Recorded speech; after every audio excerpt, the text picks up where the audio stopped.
Easy.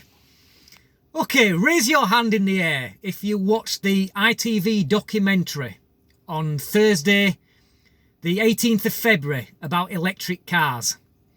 If you haven't raised your hand, then this video is for your benefit. Now, being an ITV documentary, it was quite obvious that the conclusion that they were going to draw from it is electric good, petrol bad. But they did in fact give a rather balanced approach, which kind of unfolded a number of problems that even I hadn't expected. I mean, I've often said about that if you pull into a filling station and you find a dozen other cars waiting to charge up, then you're going to be sat there for a matter of hours, probably in the double figures. But here's what this woman that was running the documentary, she ran a few experiments about what we can expect to find with electric vehicles. Now, the first thing that she did was to try running it so that it runs out of power. And she was driving on the road, and when it ran out of power, it kind of spluttered and stumbled like a petrol car would, and then just basically stopped. So she had to call the breakdown service.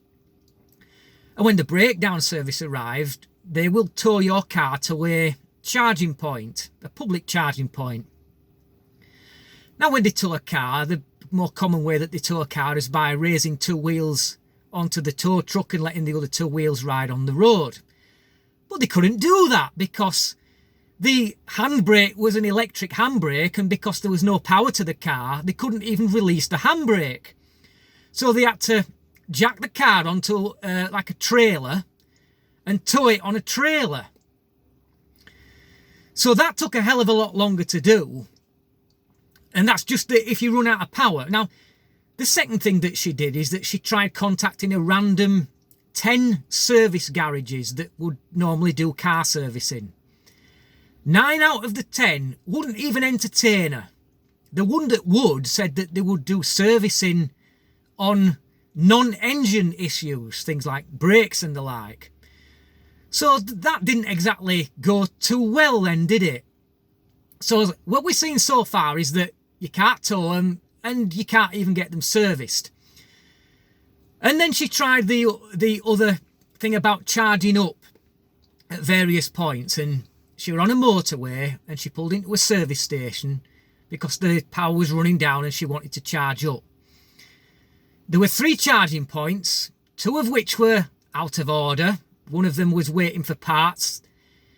I can't remember what the second one out of order was, but the third one that was working didn't even have the right plug size. Now, I'm kind of surprised that they have different plug sizes, to be honest. I thought they would all be a universal size, but no. She couldn't charge up there because they didn't have the right size. So she had to abandon that and then move on to the next service station and found a similar problem there. So then she had to actually leave the motorway. So you think of that for a minute. You're on a motorway journey. You have to leave the motorway to start looking for a station where you can pull in and charge up. And then when she did that, she found somewhere where she could indeed charge up. But I noticed all the time that what she was doing is that she was using an app on her phone to find the places that she could charge. And then when she had to pay for the charge, I think it was 41 quid, I think it was for that it cost her. But she had to go on her phone to pay. Now I'm looking at that and I'm thinking, so hang on a minute here.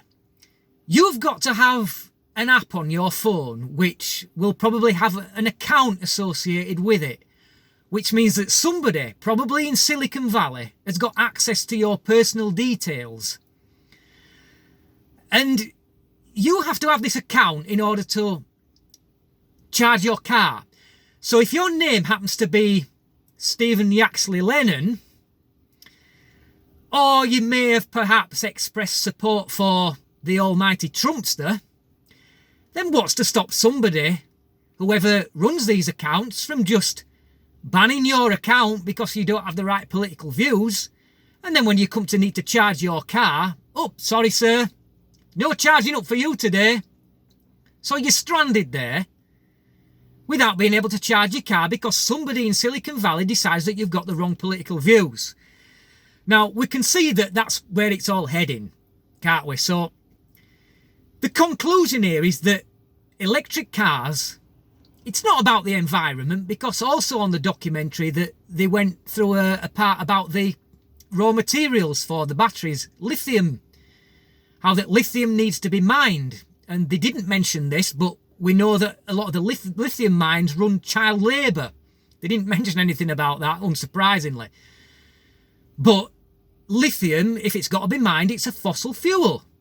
So we're replacing one fossil fuel with another fossil fuel in an attempt to save the environment. How does that work out? So then, of course, then you've got, if your account has been banned, then what do you do? So you can see now where it leads, and it's all about destroying your freedoms, and it's all about control. They control who can and can't fill up, charge up, should I say. Right now, as it is right now, you can drive where you want, when you want, tank up when you want and where you want. You can't do any of that with an electric vehicle. So, if anybody is got an electric vehicle, how are you having problems? What problems are you finding? And the other thing is that anybody watching this, I want you to think of the area where you live.